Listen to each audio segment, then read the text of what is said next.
Eh bien, bonjour à toutes et à tous et bienvenue à ce nouveau webinaire consacré à la DAT, la déclaration d'accident de travail en ligne.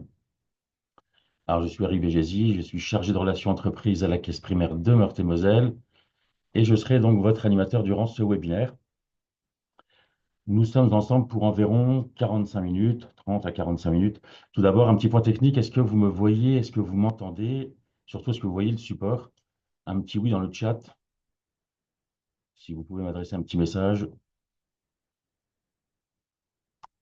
Ok, ça a l'air bon.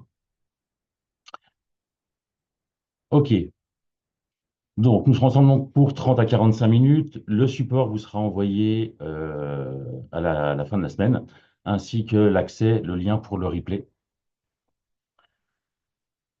N'hésitez pas à poser vos questions via le bloc questions-réponses, le bloc QR qui se situe en bas de votre écran. Alors, la DAT en ligne, comment ça marche?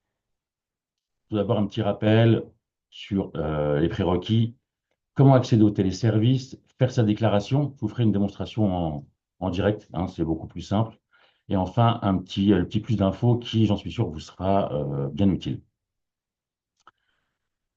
Alors, pourquoi la DAT en ligne? Tout d'abord, c'est simple, sécurisation des échanges, il n'y a pas de délai d'envoi postaux, des aides en ligne et des pop-up tout au long de la saisie. On va voir ça dans un instant. La DAT, elle est adressée directement à la CPM de rattachement de votre salarié. Vous pouvez éditer en fin de saisie de la déclaration d'accident de travail la feuille de soins donc, qui est destinée pour votre salarié. Il va pouvoir ainsi bénéficier de l'avance de frais pour les soins en lien avec l'accident de travail. Vous avez également la possibilité de mettre en pause pour pouvoir ressaisir la déclaration, rajouter des éléments ou joindre des pièces tout simplement. Alors tout d'abord, rappel et prérequis. Un petit rappel sur les codes de la sécurité sociale. L'article 411.1 qui définit, lui, est considéré comme accident de travail, quelle qu'en soit la cause, l'accident survenu par le fait ou à l'occasion du travail à toute personne salariée ou travaillant à quelque titre que ce soit pour un ou plusieurs employeurs ou chefs d'entreprise. Ça, c'est pour la partie accident de travail. L'article 411.2, lui, va définir l'accident de trajet, hein, donc, est également considéré comme un accident de travail, l'accident survenu à un travailleur pendant le trajet d'aller-retour entre la résidence et le lieu de travail, ou le lieu de travail et le lieu où le travailleur prend habituellement ses repas. Donc ça, c'était le petit rappel réglementaire. Les obligations de votre salarié. Tout d'abord, le salarié, donc la victime, doit vous prévenir dans les 24 heures, hein, par quelque moyen que ce soit à l'oral ou par écrit ou par téléphone, il doit vous prévenir dans les 24 heures. Il doit également bien préciser le lieu, les circonstances et l'identité des témoins, s'il y en a. Il doit remettre également son arrêt de travail dans les 48 heures à la CPAM s'il y a arrêt de travail à l'issue. Il doit également faire établir un certificat médical initial très important où vont apparaître les lésions. Ce CMI, il est très important, on va le voir dans un instant. Tout d'abord, les obligations de l'employeur. Vous devez-vous déclarer l'accident de travail dans les 48 heures à la CPAM, donc en remplissant la déclaration de travail en ligne via le site Net Entreprise, compte entreprise. Et vous devez remettre la feuille de soins, donc on en parlé juste avant, pour lui éviter l'avance des frais médicaux, euh, les soins en lien avec l'accident de travail. En cas d'arrêt de travail, vous allez devoir nous transmettre une attestation de salaire via Net Entreprise ou via votre logiciel de paye en lien avec la DSN. Alors, un petit aparté, l'intérêt et l'avantage de la DSN, quand vous allez faire une saisie via votre logiciel de paye, vous allez indiquer le risque accident de travail. Ça aura pour conséquence de générer deux attestations, une au risque maladie et une au risque accident de travail. Hein, puisque, comme on va le voir dans un instant, la procédure de reconnaissance de l'accident de travail peut durer entre 30 et 90 jours. Pendant cette période, on va verser des indemnités provisoires au titre maladie, d'où l'intérêt d'avoir les deux attestations. Et la DSN là-dessus, c'est bien pratique, puisqu'elle génère automatiquement les deux attestations. Si vous saisissez sur les entreprises, il faudra bien, effectivement, on vous le préconise, de saisir une attestation au risque maladie et une au risque accident de travail. Donc voilà pour les obligations de chacun. À la différence de l'arrêt de travail, en cas d'accident de travail ou de trajet, donc lorsqu'il y a arrêt maladie, en cas de risque maladie, ce qu'on dit, donc l'assuré, il va vous envoyer le volet 3. Vous allez établir une attestation de salaire et adresser ça à la caisse primaire de rattachement de votre salarié. Dans le parallèle, il doit nous adresser les volets 1 et 2 qui vont nous permettre d'établir le règlement de l'arrêt. À la différence, dans un accident de travail, l'assuré, il va vous informer de l'accident de travail dans les 24 heures. Vous allez devoir établir une déclaration d'accident de travail. Et encore une fois, j'insiste, donc en parallèle, il doit déjà faire établir par un médecin, par son médecin traitant, un certificat médical initial où vont apparaître les lésions en lien avec l'accident de travail. Ce certificat médical initial, il est très important puisqu'il fait partie des deux pièces nécessaires pour déclencher la procédure de reconnaissance. Il nous faut la déclaration d'accident de travail d'un côté et le certificat médical initial, ce qui constitue le jour 1 de la procédure de reconnaissance d'accident de travail. Cette prise en charge ou cette reconnaissance d'accident de travail peut être assez rapide. S'il n'y a pas de réserve, si les faits sont bien établis dans un sens ou dans l'autre, on peut établir une reconnaissance ou non dans les 30 jours. S'il n'y a pas, effectivement, s'il y a des réserves, donc vous avez 10 jours à compter de la date d'établissement de la déclaration d'accident de travail pour effectuer des réserves. Ce qui va enclencher donc une période d'investigation limitée à 70 jours qui va se matérialiser par l'envoi des fameux questionnaires risques professionnels, une enquête complémentaire si nécessaire. À l'issue de cette période d'investigation, on va encore avoir deux périodes de 10 jours. Donc la première, donc délai d'observation, où chaque partie va pouvoir apporter des observations sur l'accident de travail. Et enfin, 10 jours de consultation, où vous allez pouvoir consulter l'intégralité du dossier accident de travail. Et enfin, une échéance finale à 90 jours. Donc vous voyez, c'est pour ça, la durée peut être assez longue, d'où l'intérêt effectivement d'avoir une attestation au risque maladie pour effectuer un paiement provisionnel. Est-ce que c'est clair pour tout le monde? A priori, si vous avez des questions, n'hésitez surtout pas. Donc, comment accéder au téléservice? Tout d'abord, il faut déjà ajouter la déclaration donc, DAT en ligne, plus l'accès au compte entreprise, bien évidemment. Pour ce, rien de plus simple. On a fait récemment, c'est en début d'année, un webinaire sur Net Entreprise. Donc, si vous avez un doute, vous pouvez aller consulter sur le portail employeur CPM 54 le replay, où on vous explique tout, comment donner des habilitations. Donc là, c'est le cas. Vous allez dans l'onglet Gestion, gérer les déclarations et vous ajoutez la déclaration d'accident de travail en ligne et le compte entreprise si ce n'est déjà fait. Dans le même temps, il faudra bien évidemment donner les habilitations à vos déclarants au compte entreprise.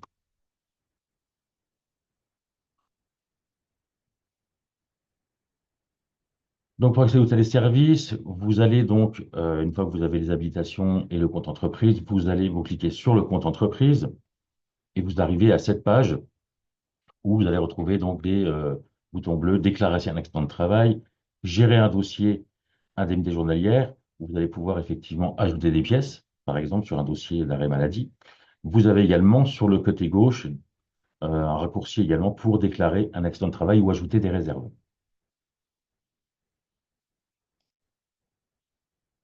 Comment faire sa déclaration? Vous avez alors deux choix s'offrent à vous. Soit vous pouvez faire en mode EDI, donc échange de données informatiques. Donc vous allez transmettre un flux structuré via votre logiciel de paye que vous allez pouvoir déposer. Donc ici, transmettre un flux structuré EDI qui se matérialise comme celui-là et vous déposez votre fichier ici. Soit vous pouvez faire une déclaration d'accident de travail en remplissant donc, les 5 étapes qu'on va voir dans un instant en saisissant directement sur DAT. En mode EDI, vous devez, les fichiers sont zippés, bien évidemment, ils ne doivent pas dépasser 5 mégaoctets et ne pas être, bien évidemment, protégés par un mot de passe. La déclaration, elle est donc en 5 étapes, durée estimée environ 10 minutes. Il y a certains éléments qui ont été modifiés, comme par exemple la première personne avisée au profit de la notion de témoin. l'adresse de santé au travail, autre victime, etc. À chaque fois, de toute façon, vous allez retrouver un fil d'Ariane avec une aide en ligne. Donc voilà, vous avez en haut à chaque fois le fil d'Ariane qui vous indique à quelle étape vous en êtes. Vous avez effectivement sur le côté droit, on va le voir dans un instant, les champs à remplir dans chaque étape. Le petit i pour avoir des infobules. Je vais me connecter tout de suite, ce sera encore plus simple. Alors, je vous demande un petit instant. Alors, hop, euh,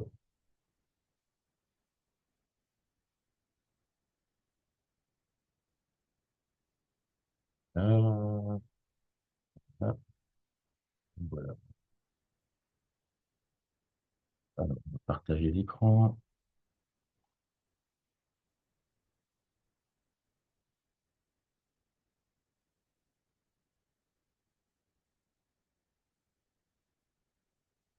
Vous pouvez me confirmer que vous avez à l'écran donc la page d'accueil de notre entreprise.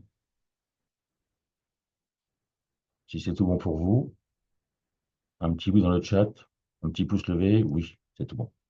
Donc on arrive à cette page, on va cliquer donc sur le compte entreprise,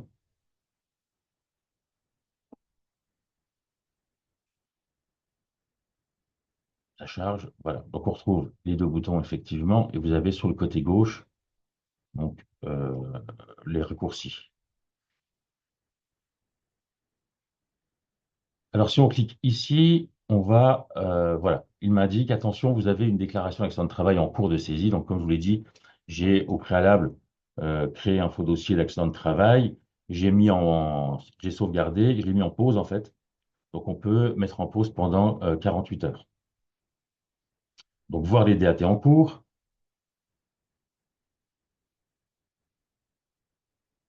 Et donc là, je vous propose de reprendre le dossier.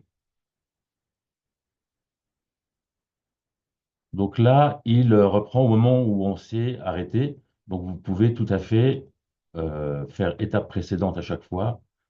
Comme ça, on va regarder ensemble les champs que j'ai déjà remplis. Voilà.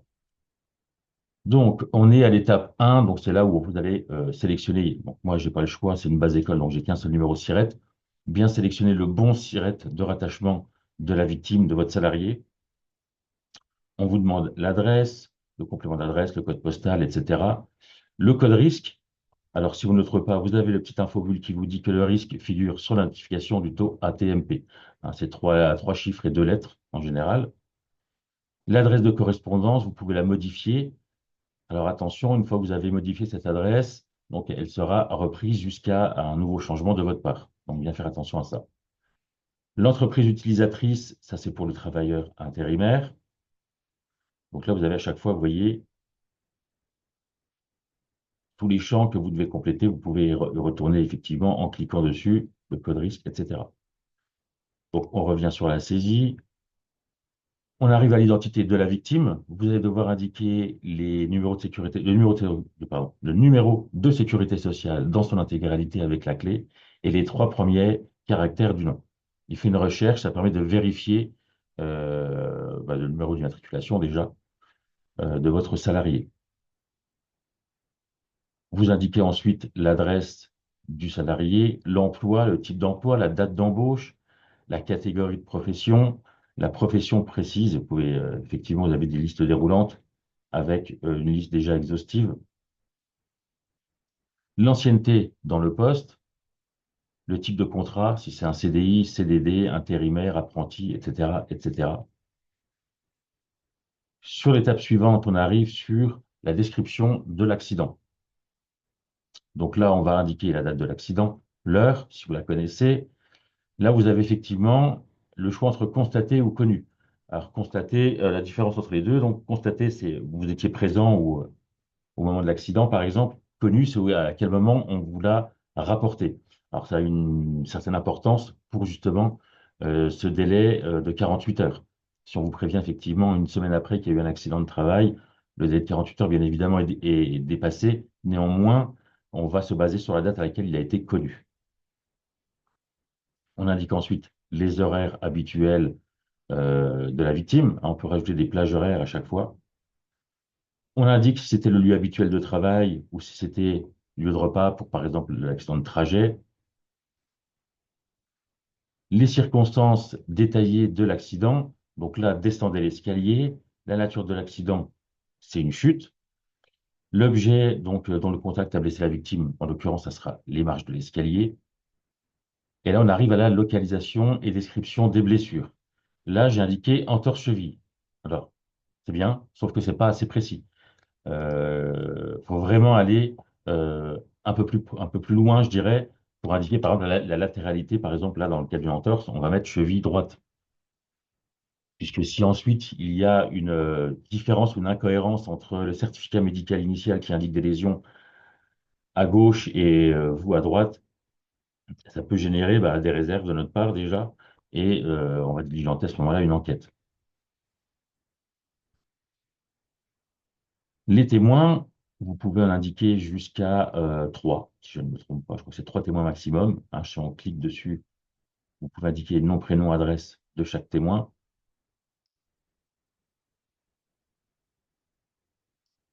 Si c'est un accident causé par un tiers, on arrive à la partie des réserves, où là, vous allez pouvoir tout simplement déposer tout ce que vous allez pouvoir juger utile pour étayer au maximum vos réserves. Ça peut être des PDF, des photos. Toujours pareil, c'est limité en taille. Vous pouvez également ajouter du texte pour préciser, je dirais, l'objet des réserves. On arrive à l'étape suivante, donc, où vous allez un récapitulatif de tout ce que vous avez saisi avant validation. Donc, l'entreprise, la victime, l'accident. Donc là, je ne vais pas pouvoir valider, bien évidemment, parce que je ne vais pas créer un accident de travail qui n'existe pas. Il vous suffit donc juste de cocher ici. Vous pouvez encore une fois sauvegarder, ou alors vous validez et transmettez la déclaration à l'assurance maladie. Alors, je vais vous montrer ce que ça donne. Alors, on va retourner au support.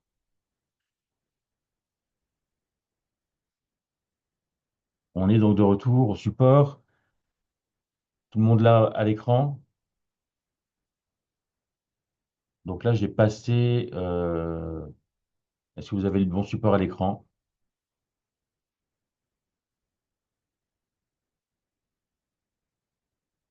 Oui.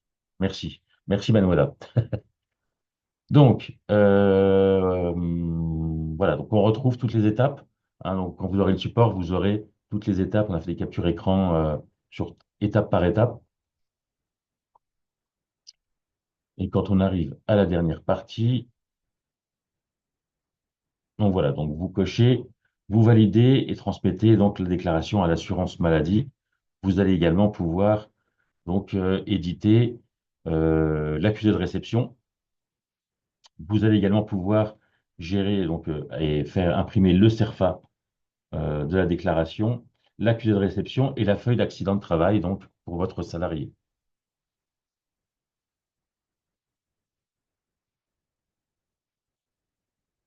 Vous pouvez donc, comme je vous l'ai montré, rappeler à chaque fois si vous avez des réserves en cours, par exemple, ou si vous avez des accidents de travail en cours qui n'ont pas encore été validés, vous allez retrouver en fait un historique avec les plus anciens en haut, et on vous donne le nombre de jours qui restent, le nombre de jours restants, pardon, pour émettre des réserves, si est nécessaire, bien évidemment. Donc je vous le confirme, donc c'est 2 jours lorsque vous sauvegardez une déclaration d'accident de travail, donc sinon vous allez devoir tout ressaisir.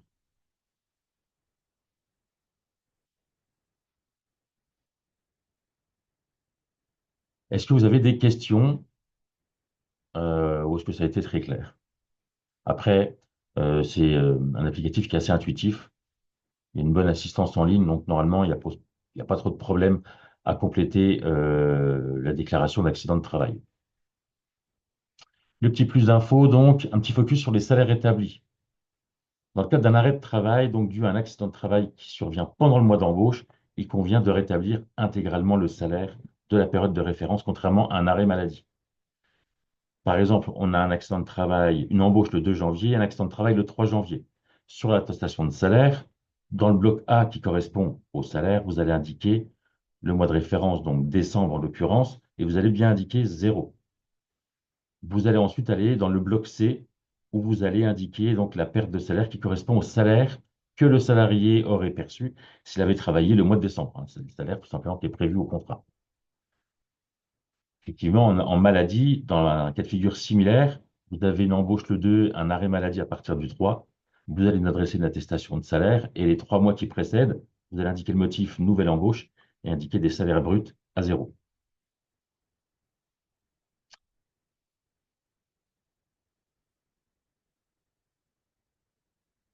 Est-ce que vous avez des questions, même par rapport à ce que je viens de vous expliquer par rapport au salaire rétabli?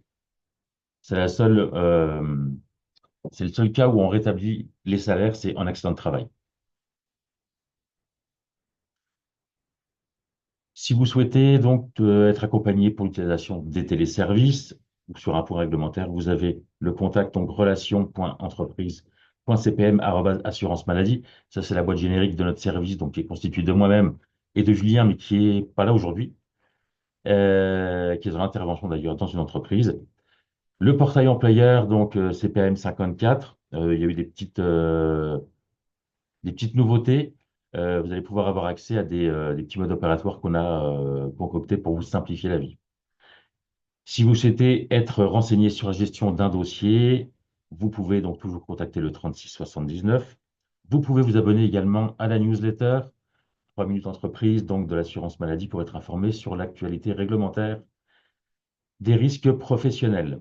Vous avez également un seul numéro pour contacter la hotline de notre entreprise, puisque nous, on est juste hébergé. Donc, si vous avez des soucis un peu plus pointus au niveau technique, c'est le 0806 800 700. Les prochains webinaires, donc ce sera au mois d'avril, les 21 et 28 avril. Ça sera sur la nouveauté, donc QR Pro, qui désormais va être présent dans le compte entreprise. J'espère avoir été clair sur l'explication. Vous savez où nous joindre de toute façon si vous avez un problème. N'hésitez surtout pas. Je vous souhaite une bonne journée, presque un bon appétit même, et je vous dis à très bientôt.